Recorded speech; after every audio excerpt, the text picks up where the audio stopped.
In 2004, prior to the release of Halo 2, the internet was rocked by a mysterious website that popped up known as ilovebees.com that had some weird things happening on the website. This soon devolved into being an interesting promotional marketing campaign for Halo 2, riddled in mysteries and puzzles that players had to solve both online and in person, which led to a secret, exclusive Halo 2 story and some live events where players would get to play Halo 2 for the first time. It was a really big deal in 2004. So with the success that I Love Bees really was, surely a game that would have the amount of hype surrounding it, like Halo 3 would have something special planned. Right? Well, as it turned out, Halo 3, prior to its release, did in fact have some sort of mysterious campaign associated with it, but it wasn't anything like I Love Bees. Actually, it was probably one of the most unique oddities we've ever seen out of anything in Halo franchise history. This is the story of Halo 3 Iris.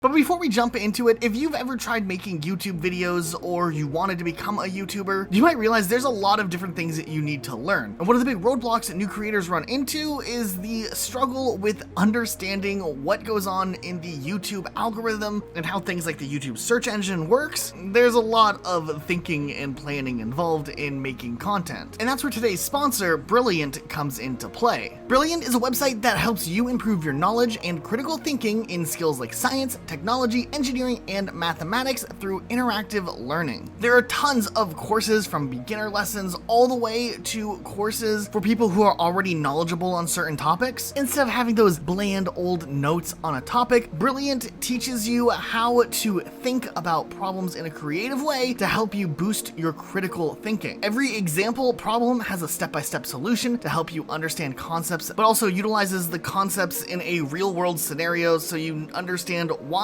learning a subject could be valuable. There's already over 60 courses to help you further your knowledge and skills, but two very valuable resources here are lessons about algorithm fundamentals and search engines, since we can apply some of the knowledge we learned through these processes directly into planning out how to optimize things for our YouTube careers. You can join millions of people today already learning on Brilliant with our special offer just for our viewers. If you go to brilliant.org/rocketsloth, and you can get started for free with Brilliant's interactive lessons. The first 200 viewers will also get 20% off an annual membership, which is pretty cool. The years following the release of Halo 2 were really interesting if you're an Xbox player, because Halo 2 came out pretty late in the original Xbox's life, releasing in 2004. In 2005, the Xbox 360 would release, but fortunately the console was backwards compatible, so a lot of players would still play on their Xbox 360's Halo 2, and it did have quite the population, being the biggest game on Xbox Live at the time. And we do know that Microsoft's hastiness to release the Xbox 360 in 2005 did cause some long-term problems, like the Red Ring of Death issue many Xbox owners ran into early on in the 360's life. But with it also releasing just a year after Halo 2, it meant that the next Halo game was still a few years out. And it wouldn't be until the end of 2007 when Halo 3 was set to release. So 2007 was a crucial year for Microsoft with the 360, and they knew with Halo 3 they were going to have to do everything bigger than ever before, because Halo 3 was going to be the face of a console. Now, of course, with the ending of Halo 2, fans knew that Halo 3 would eventually come, but the first ever announcement came, which was released on May 6th, 2006, with this trailer that has become iconic across Halo history. It was definitely looking like the following months would be a very tough wait, as fans would have to wait well over a year before Halo 3 would release. Later that year, in December, the Starry Night trailer released, which got a lot of people talking about Halo 3, and Bungie would post a few little teasers here and there showing how Halo 3 was coming along. So there already was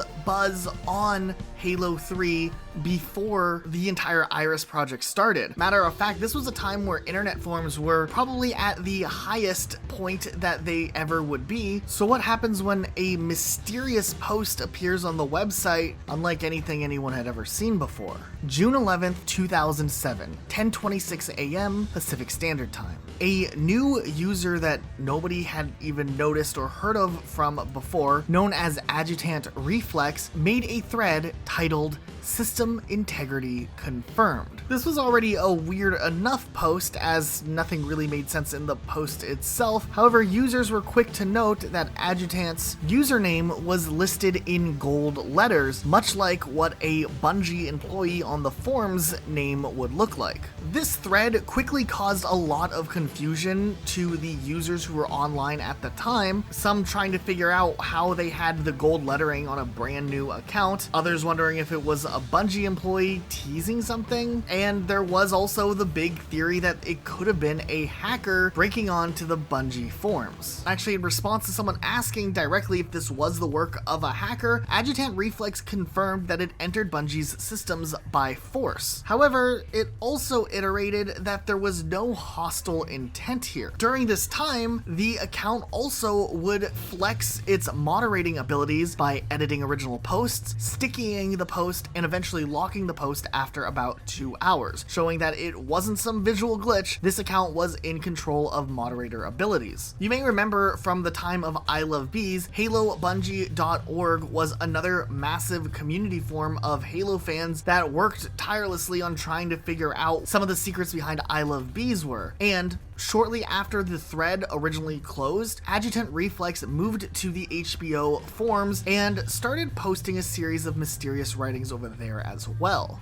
I think it's really safe to say at this point, fans were really confused. However, some diehard fans who were around during the ilovebees days may have quickly caught on to what this was. This was the beginning of an ARG that would lead us in to Halo 3. On June 12th, around 11 a.m., AdjutantReflex created another thread on the Bungie forums titled Archive Resource Estimate. Quick shout out to Halopedia for their amazing job archiving all of this information since the original forums are down. The first post in the thread actually stated that the archive's resources will be compiled in approximately 38 hours, posting the time of 1 a.m. Pacific Standard Time, June 14th, 2007, and fans and skeptics began to patiently wait and pay attention to what was going on within these forums as the 1 a.m. deadline was getting closer and closer. Nobody knew what exactly was going to happen at 1 a.m., but people were suspicious that this would be the start of something massive. On June 14th, at 1 a.m. Pacific Standard Time, a wave of mysterious emails were sent to all recipients of the Xbox Flash newsletter, which contained some interesting oddities. These would later be known as the Forerunner emails. This mysterious email was unlike anything Halo fans had seen before. It consisted of a single image depicting what appeared to be a poem. Then in the background, there was a wall with a Forerunner symbol, much like the Forerunner symbols you would see on Guilty Spark in Combat Evolved, but the poem was cryptic enough. History circling back upon us. The gears of the universe spin further and further apart. Ever greater grows the gulf between souls, and distance gives false hope of safety. Before the grim tidings this messenger bears, the enemy is almost upon us. Closing in from all sides, moving faster than the light it snuffs with its passage, time echoes with the news of destruction, history winding back upon itself. Waves of an army march this way in unison, suffering and corruption are its battle cries, for I have known this darkness, and I have felt its embrace once before. Horror best laid to rest. Yet a journey must commence. Look for the signs, the keepers of the flame. They will lead you to war and perhaps to victory. Yeah, none of us knew what that meant, but this might actually become relevant a little bit later on. Now, the big thing that was a massive deal here was the fact that there was this Forerunner symbol found in this image, and shortly after that, other fans noticed that there were some other glyphs appearing as well. One of them showed up in AdjutantReflex's avatar, and another one was spotted on Halo3.com's website in Master Chief's visor. Shortly after these discoveries, a Bungie.net user named crazyboy3 discovered an interesting post on halo3.com with the /comic that showed what I'll quote from Halopedia as an intriguing comic. The comic depicts an African tribesman watching as these forerunner machines are digging deep into a lake in Africa, implicating that there is some giant machine that is being built on Earth. Could this be a flashback to when the Forerunners originally were building the portal to the Ark? Back in 2006, all we knew was that the Ark was technically implied to be on Earth, not a portal to the Ark, but nonetheless, fans knew that there was a Forerunner significance on Earth, so there was immediately connections being put together here. But on the last panel of the comic book, once again, we saw another glyph. However, that wasn't all that was interesting about this comic. On that last page, if you used your mouse and hovered over certain parts of the last page of the comic, some things would be manipulated and changed in the page, allowing readers to put together a string of numbers. Essentially, finding an IP address, it led to a site for a mysterious organization known as the Society of Ancients, or SOTA for short. Now, on the site, there was a fifth glyph, but a lot of people were confused as they never had even heard of this society ever before. People started researching around to see what they could find, and shortly after, a MySpace page, of all things, was discovered containing references to SOTA. To this day, not much is known about the MySpace page itself that was referencing SOTA, so there could have been some deeper connection that was meant to be discovered that never fully revealed. The same day at 3:43 p.m. Pacific Standard Time, AdjutantReflex began another post with the title of Who? During this time, the main part of the website changed its appearance, where all of a sudden there were 5 darkened images that had labels posting each one as a separate server. Now, all 5 servers that were here would later be renamed or repurposed as different stories. Fans quickly realized there were going to be 5 sections of this ARG that they would have to work their way through, but to make this whole SOTA society thing even weirder, there was some real life things going on as well. On the same day, members of the Society of the Ancients were actually seen in New York City's Times Square. These guys were wearing these yellow shirts, and they had signs on them that had these glyph symbols that fans had noticed from the websites. People were really confused, to say the least, because only a small number of people had actually been following this compared to the large number of people who go to Times Square on a daily basis. Apparently, they were handing out flyers too that had an email address on it called doyougrok@the-society-of-the-ancients.com, and there was like an application form in one of them. People tried to contact it, they would get an error message. It didn't really lead to anything. It was just a really odd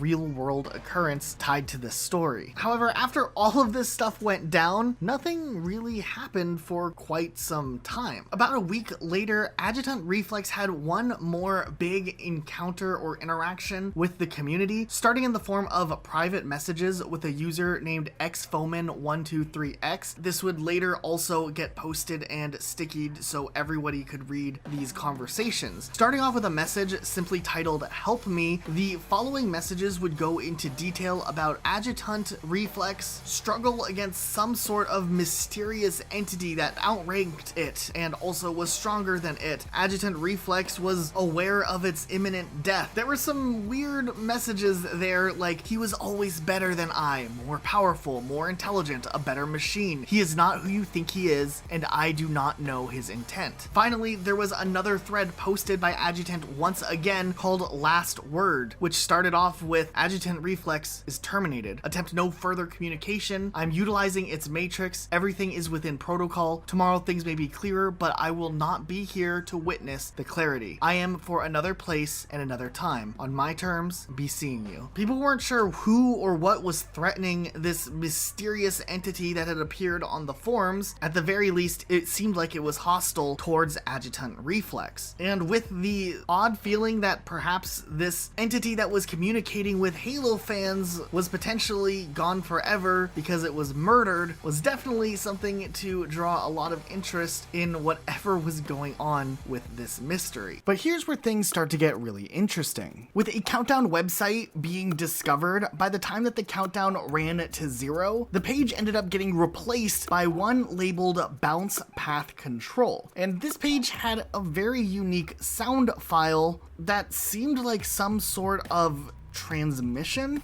This is how it all begins. Just in time to once again dance on the edge of oblivion, to relive what the Halos had hoped to destroy and more. For two enemies now stand where before there was only one. The fate we escaped, and the fate we may relive.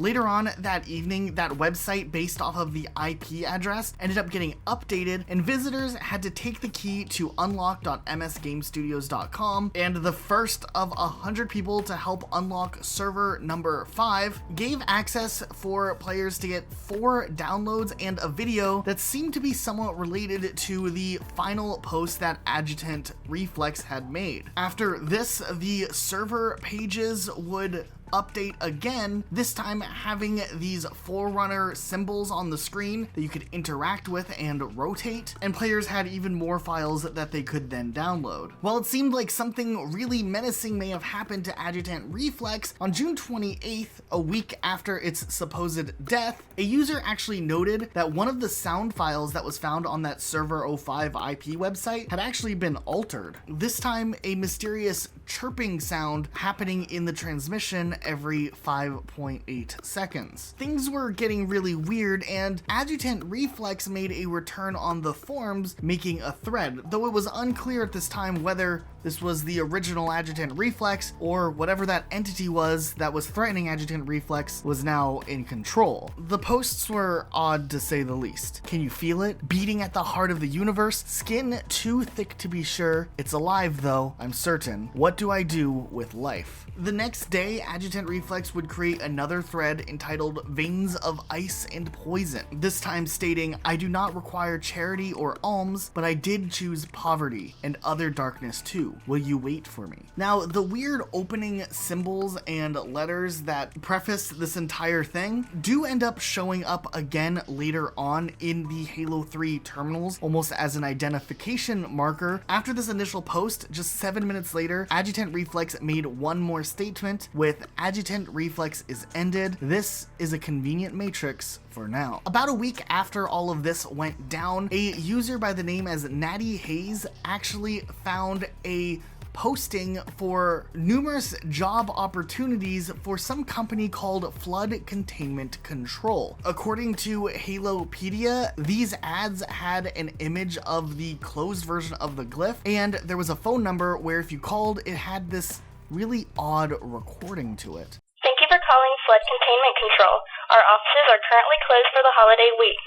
Due to an abnormally high volume of calls, we are currently unable to accept your message. Please call back at a later date. Thank you for calling. Goodbye. The next day, the answer machine changed, having a different message. This time around, it sounded like a conversation between two people discussing something to do with contamination. And neither is the doc download. I agree. This isn't going to be a public resource. Pass on the document number so I can delete it. There's no way to tell yet. Jamie's looking into the records to find out how many closed sites there are, but as for active cleanup, somewhere around 4,000. Oh, here it is. Hold on. 402K07002.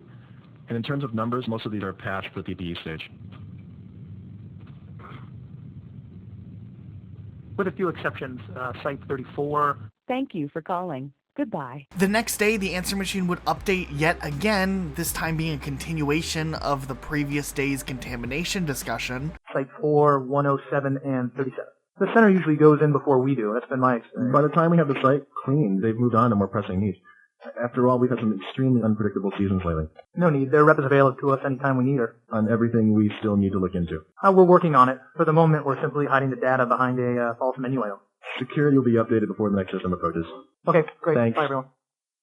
Thank you for calling. Goodbye. And then once again, over the next couple of days, the voicemails would update yet again, this time continuing on the story that was set up in the first couple of voicemails. So where does that put us in terms of the numbers then? Roughly. And out of that 4,000 or so, we're expecting to close shop on the bulk by the end of the month. Thank you for calling. Goodbye. Even with CDC involvement?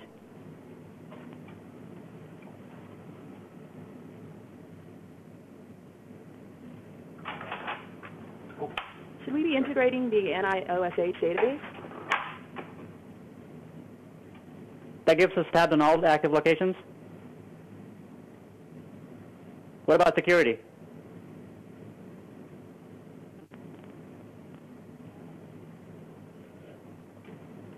And access? Enter the access code after our site. IP/3463 or something? Yeah, /5467K actually. It should be operational anytime. Great, I'll pass it on. I have to drop. Thanks, everyone. Thanks, bye. Thank you for calling. Goodbye. What is going on here? On July 10th, 2007, the servers that were on the website were renamed to episodes, and episode 2 was finally unlocked. This time it was a .wav file entitled 719 Hertz, and the sound itself sounded really odd and garbled. Nobody really knew what it was at first.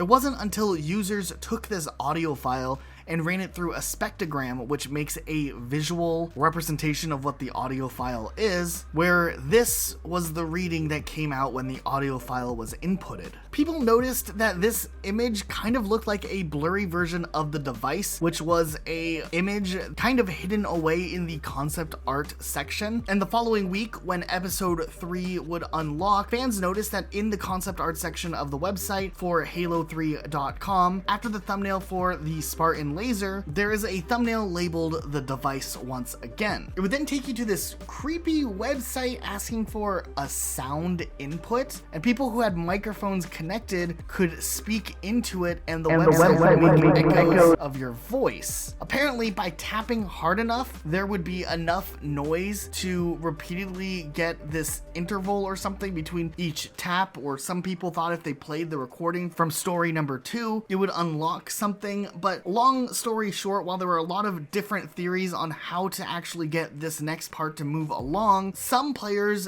did get a new glyph to pop up. This is where things start to get really confusing. There was another image found where if you took the image itself and you inverted them, it gave you a spelt out equation, which some theorize has something to do with Schrodinger's equation. I'm not much of a quantum physicist, but apparently this has something to do with quantum mechanics and waveform formula. Also, if you went on the old marketplace back in the day and navigated to Halo 3, you could find a secret menu item that didn't have any text on it, but showed a picture of one of the glyphs behind Master Chief, and it would load up the Starry Night trailer, though when Master Chief goes to put on his helmet, things flicker a little bit differently, and there's some more hints hidden here as well. Another week later, server 4 would unlock, and this one had a few things hidden away, besides the fact that there were hidden buttons and light halos around other buttons. There were a lot of weird images, things with glyphs on them, tables with numbers. Some of the numbers were interesting as there were multiple values of numbers that some investigators later theorized that each number was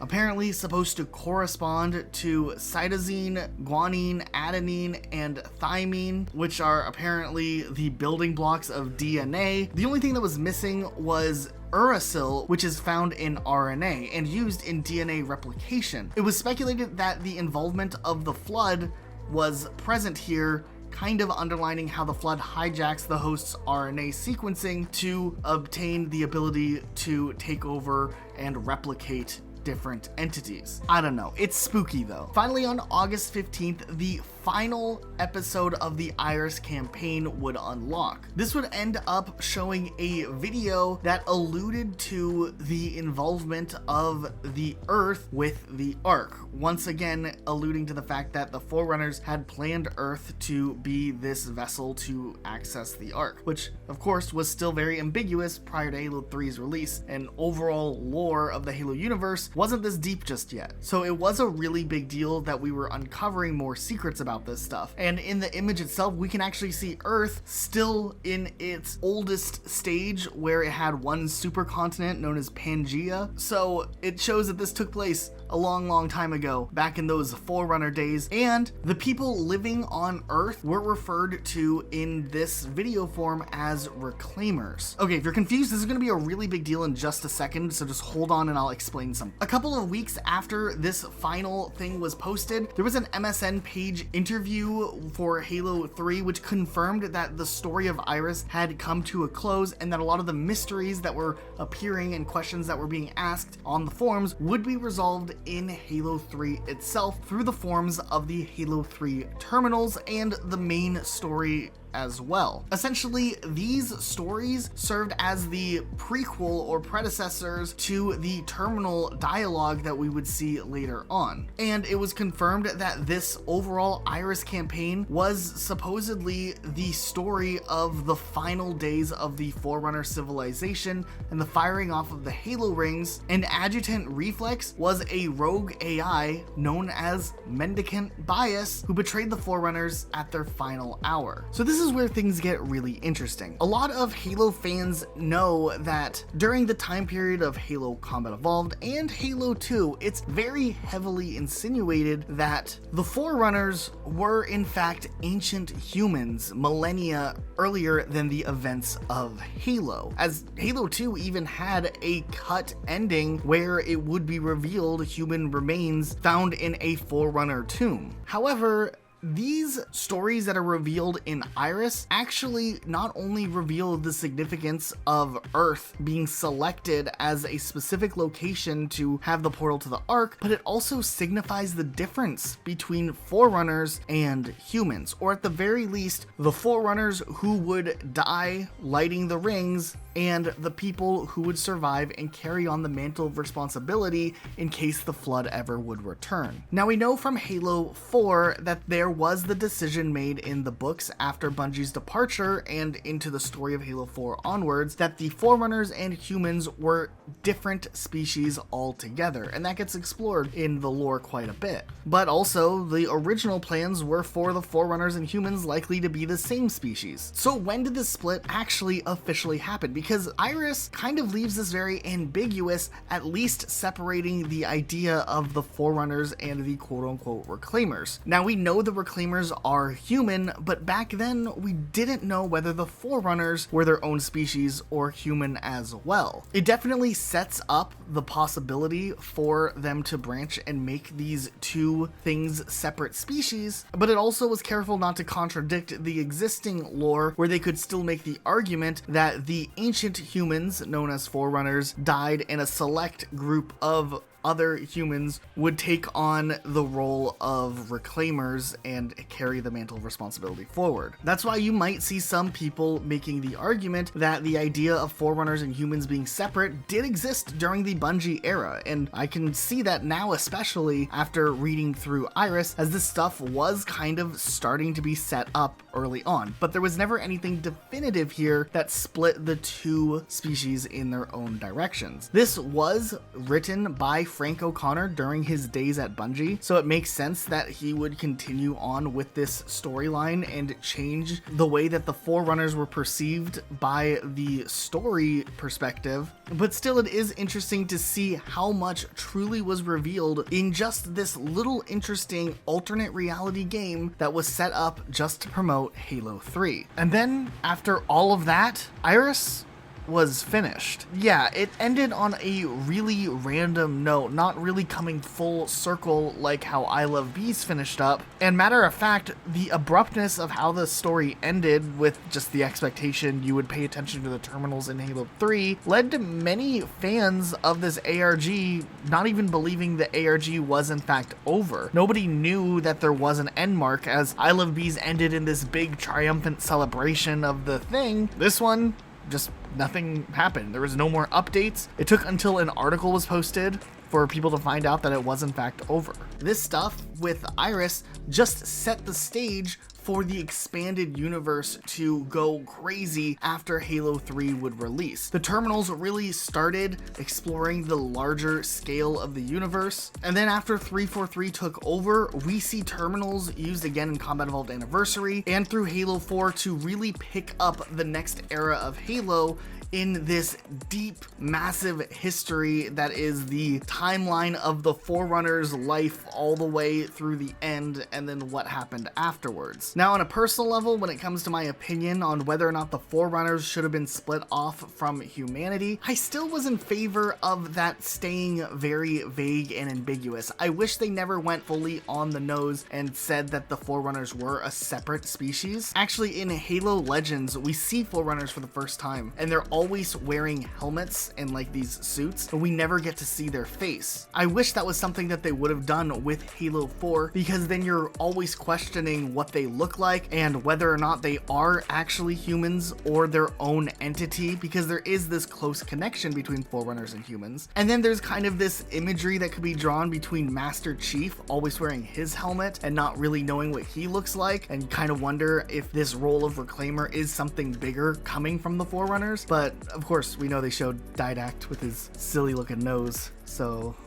that whole thing fell apart. But I'd love to know what you guys think about Iris. Were you involved in it back in the day? Did you know about this role? And what do you think about the Forerunner human split? Are you in favor of it, or do you wish they would have went the route they were setting up in Halo 2? Let us know your thoughts in the comments down below. Do make sure you are subscribed with notifications on for more videos like this. Also, huge shout out to our patrons. We finally launched our Patreon, and it's been so incredibly exciting. At the time of recording this audio, we are so close to hitting $500 a month on our Patreon, and our goal is to hit $2,000 in 1 year's time. So if you like the content we make and you have a couple dollars to spare, you get access to cool stuff, and it directly supports Luke and I making this type of content. That's it for today. We'll see you all next time with a brand new video.